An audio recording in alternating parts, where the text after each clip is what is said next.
We've been joined by Senator Fetterman, my neighbor across the line in Pennsylvania. Thank you, Welcome. Mr. Chairman. Thank you. Welcome. You're recognized. Thank you, everybody. Hi. I'm sure you probably don't know this, and it's probably not very interesting of a fact, but I live right across the street from a steel mill. Literally, it's the last functional steel mill in all of Western Pennsylvania, which is a remarkable statement because that's where more than half the world's steel was actually manufactured there, back in the middle of the 20th century. And I've been in conversations with the leadership of U.S. Steel over years. And one of the things now that just became onto their screen about now, it's like we have to, or we have a mandate to decarbonize, our industry. And I was like, wow, that's remarkable. How can you possibly decarbonize steel? I mean, if anyone has seen a video of it or is familiar with it, it's like it's a very violent and kind of explosive kind of a process, and it's very, very dirty. And you can, I know that very well because you have to scrape it off the windows and things, at our home. And I asked the leadership, and I said, to me, decarbonizing the steel industry would be like having a steak house that you don't have a dead cow, kind of. How does that, it seems kind of incompatible there. So how is that possible? And then they started saying, well, hydrogen with that as well. And then I asked, it's like, well, where do we get the hydrogen from? And I said, because my understanding is that it comes from natural gas.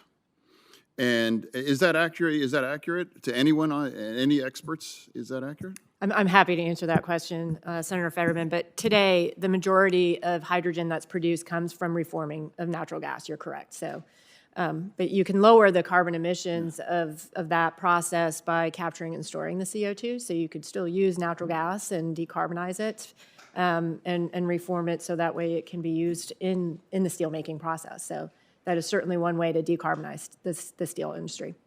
Yeah, and so, and of course, obviously you're experts, and again, of course, much smarter than I am. But I know that natural gas is a fossil fuel, and it does have carbon involved and everything. And of course, fracking is often very kind of controversial, certainly within the Democratic Party, and in Pennsylvania as well. So. And then I got to my next question part of that is like, well, if it's coming from natural gas and it's turned into hydrogen, or where it's made the way it's currently is under the most stringent kind of environmental requirements, is that really what's happening? Are we decarbonizing steel, or are we kind of greenwashing that? And then what does that mean to your average union worker that might be thinking, I'm going to lose my job because we're not able to meet some of these standards, and I lose my job? And politically, of course, those are the ones that are going to run to the Republican side, and the steel is going to go to the industries all across the world that make steel without any labor unions, without any kind of environmental kind of restraints or all these other kinds of things. So it's like, I would very much like to decarbonize steel, but these are the kind of industries have a very, I think a very truth that you can't really make it without having carbon and environment unless there's some kind of super next kind of a paradigm shift. But how is that possible? And what can be really meaningful having that conversation in industries like that are very part of the Western Pennsylvania legacy? Is there a path forward on that? And I open that up to anybody. I'd be happy to start, Senator. And so I want to touch on your jobs component of this, because I think the unions and job market writ large, whether we're looking at just the fossil fuel industry or a clean energy industry, I think existing jobs are going to be the underpinning for the transition. If we're going to transition to these clean jobs, we will continue to need that union labor. And again, I would say the Congress and what they did in enacting the IIJA and of course the IRA, I mean, all of these requirements to make sure that we have apprenticeship programs to train and skill workers in these new industries will be critical for that.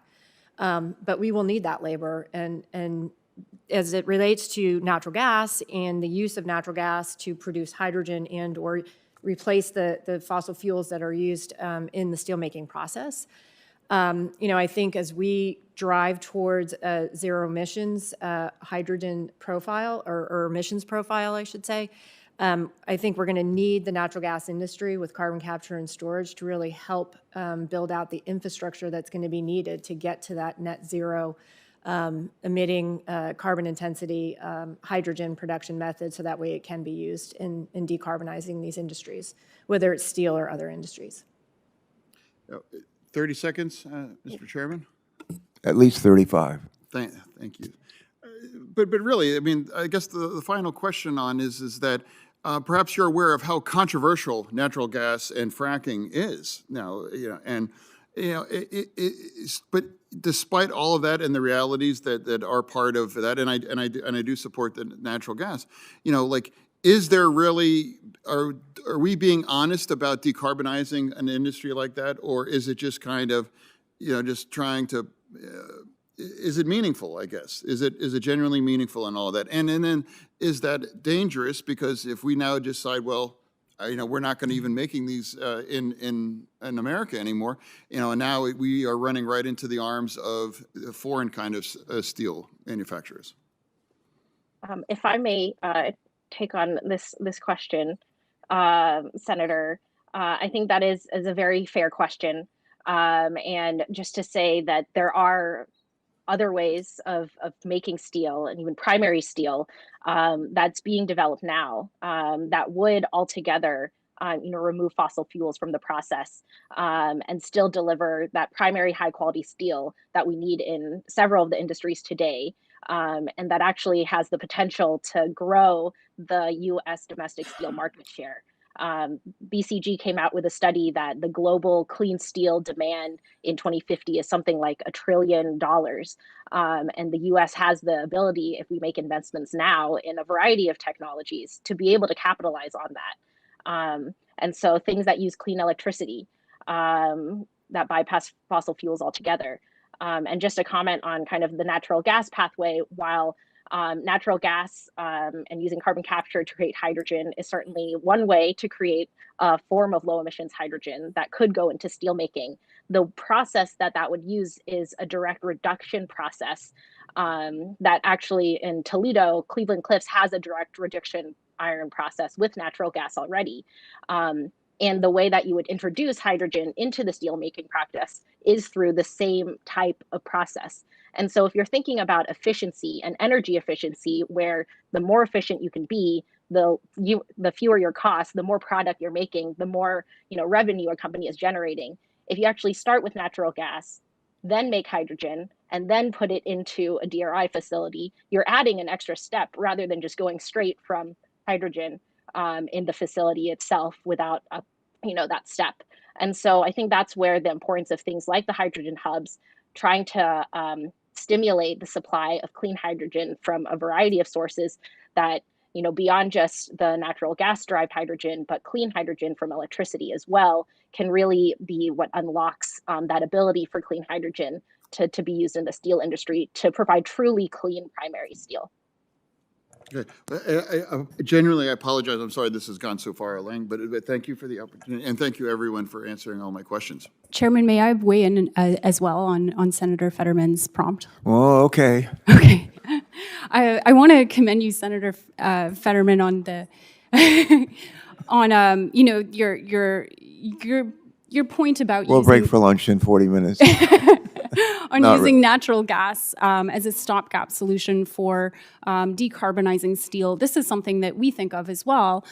Sublime Systems has a true zero, not a net zero way of making cement. So we don't emit CO2 in the first place. And I think that's very important. And the witness from Breakthrough Energy mentioned that there are innovative technologies that are avoiding CO2 emissions in the first place, both for cement and steel.